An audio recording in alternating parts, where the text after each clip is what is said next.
बिस्मिल्लाहिर्रहमानिर्रहीम। अस्सलाम वालेकुम। मैं हूं माजिद शब्बीर और आपसे मुखातिब हूं चकवाल गोट फार्म से। आज का प्रोग्राम देखने के बाद मुझे उम्मीद है कि मेरे उन दोस्तों के लिए गोट फार्मिंग आसान हो जाएगी जो ये कहते हैं कि बकरियों की खुराक का बंदोबस्त करना, मैनेज करना मुश्किल है, एक बड़ा मसला है और इसके साथ साथ कॉस्टली, महंगा भी है।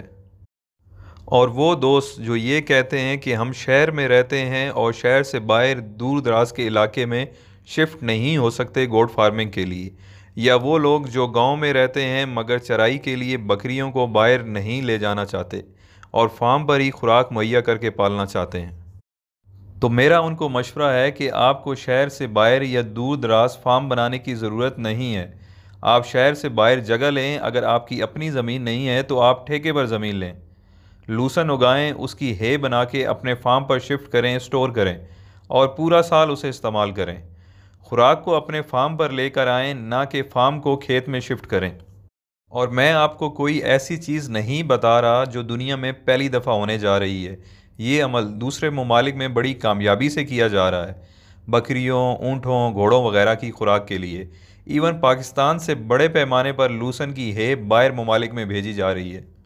अगर पाकिस्तान में उगाई गई है दूसरे ममालिक में पहुंच सकती है और उस पर जानवर पल रहे हैं, तो हमारे अपने मुल्क के अंदर गांव से शहर तक या खेत से फार्म तक लूसन क्यों नहीं पहुंच सकती और गोट फार्मिंग क्यों नहीं हो सकती। चलें अब डिस्कस करते हैं कि लूसन, जिसे इंग्लिश में अल्फ़ा अल्फ़ा कहते हैं, वो दूसरे चारा जात के मुकाबले में बेहतर कैसे है। इसको उगाते कैसे हैं, काश कैसे करते हैं और इसे खुश्क करके हे कैसे बनाते हैं ताकि लंबे अरसे तक स्टोर किया जा सके। पहले मैं आपको लूसन की खूबियाँ बताता हूँ। इसकी अहमियत का अंदाज़ा आप इस बात से लगा लें कि दुनिया में लूसन को चारा जात की क्वीन मलका कहा जाता है। आसान अल्फाज में ये समझ लें कि लूसन बकरियों का कड़ाई गोश्त है। ये बकरियों के लिए कड़ाई गोश्त जितना लजीज और ताकतवर भी है।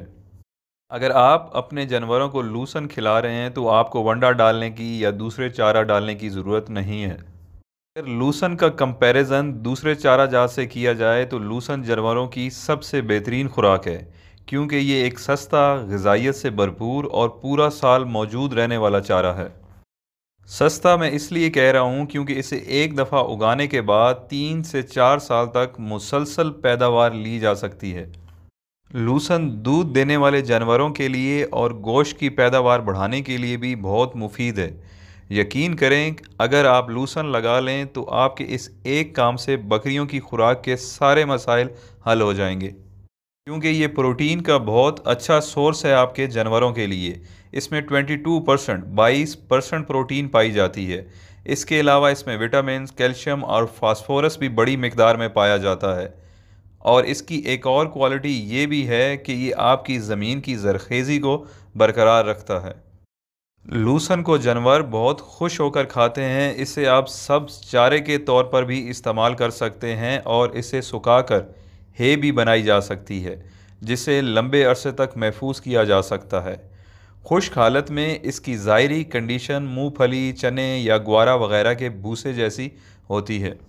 लूसन दूसरे फसलों के मुकाबले में सख्त जान भी है, सर्दी गर्मी दोनों में सरवाइव कर जाती है।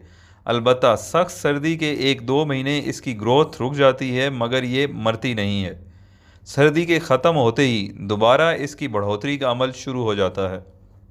लंबे अरसे तक पैदावार देने की सलाहियत रखती है, मतलब एक बार उगाने के बाद, काश्त करने के बाद 4 से 5 साल तक इससे पैदावार ली जा सकती है।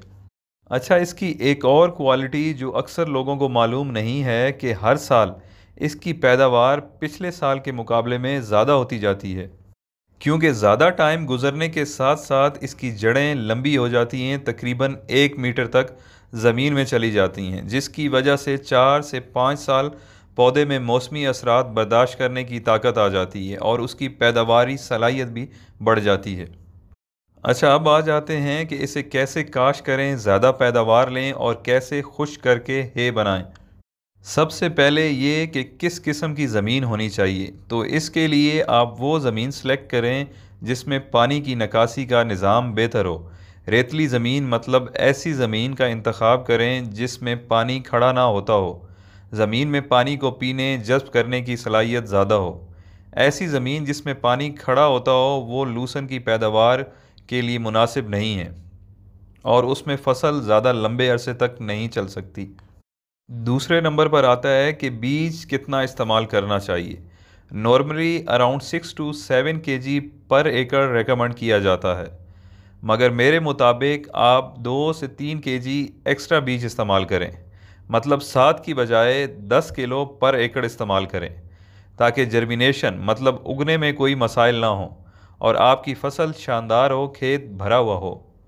क्योंकि इस फसल को एक बार उगाने के बाद आपने इसे अगले 4 से 5 साल तक इस्तेमाल करना है, तो 2-3 किलो इजाफी बीज इस्तेमाल करना कोई नुकसान या इजाफी खर्चा नहीं है।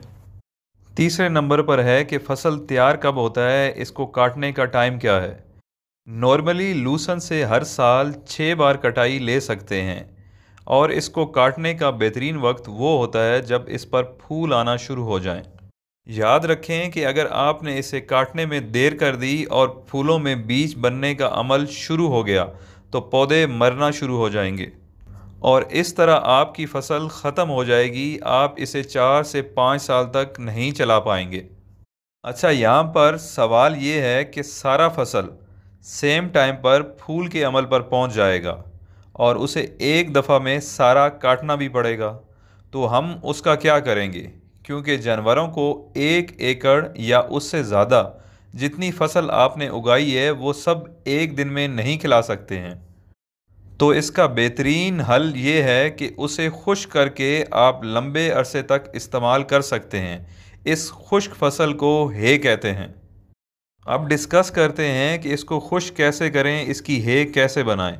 तो ये एक इंतहाई आसान अमल है, कोई परेशान होने की बात नहीं।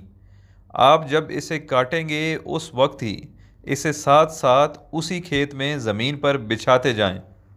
सूरज की रोशनी से ये 2 दिन में सूख जाएगी। एक दिन एक साइड से और दूसरे दिन आप इसको पलट दें, मतलब साइड चेंज कर दें। नीचे वाले हिस्से को दूसरे दिन ऊपर ले आएं ताकि सूरज की डायरेक्ट रोशनी से वो भी सूख जाए। अच्छा, ये इतना सूखना चाहिए कि देखने में इसका कलर हरा ही हो और इसमें नमी 12% हो।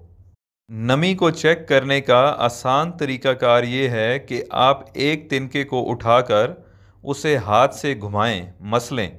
अगर वो घूमने पर टूट गया तो इसका मतलब है कि ये स्टोर करने के लिए तैयार है, और अगर घुमाने पर इसमें से रस निकलता है, पानी निकलता है, तो इसका मतलब ये है कि इसमें अभी तक 12% से ज़्यादा नमी मौजूद है और इसे मज़ीद सुखाने की ज़रूरत है, क्योंकि अगर ज़्यादा नमी के साथ इसे स्टोर कर दिया गया तो ये ख़राब हो जाएगा, इसमें फंगस का अटैक हो जाएगा।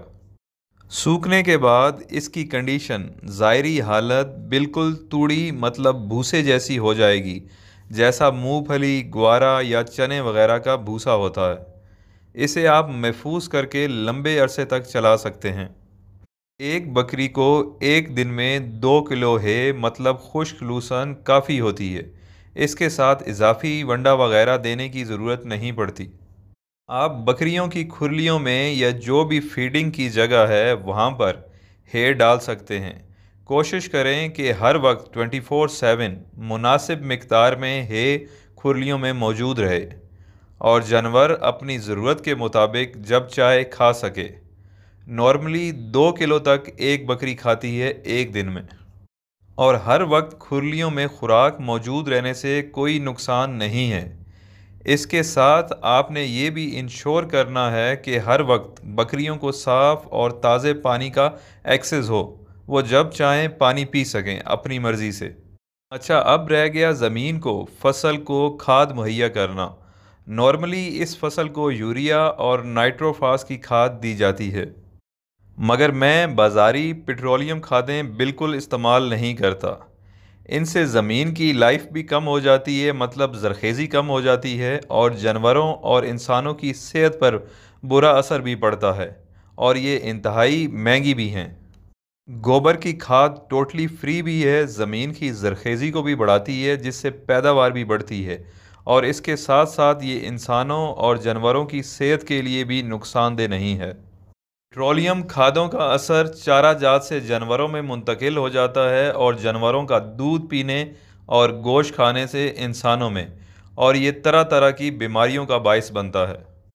गोबर की खाद मैं कैसे अपनी ज़मीन को दे रहा हूँ, उसे तैयार करने का तरीका कार क्या है, ये मैं इंशाल्लाह नेक्स्ट प्रोग्राम में आपको बताऊँगा, बल्कि प्रैक्टिकल करके भी दिखाऊँगा ताकि सबको समझने में आसानी हो। हमारे ये सारे प्रोग्राम फेसबुक के पेज पर भी मौजूद हैं जो चकवाल गोट फार्म के नाम से है, तो हमारे फेसबुक पेज को भी लाइक करें और वीडियोस को दोस्तों के साथ शेयर भी करें।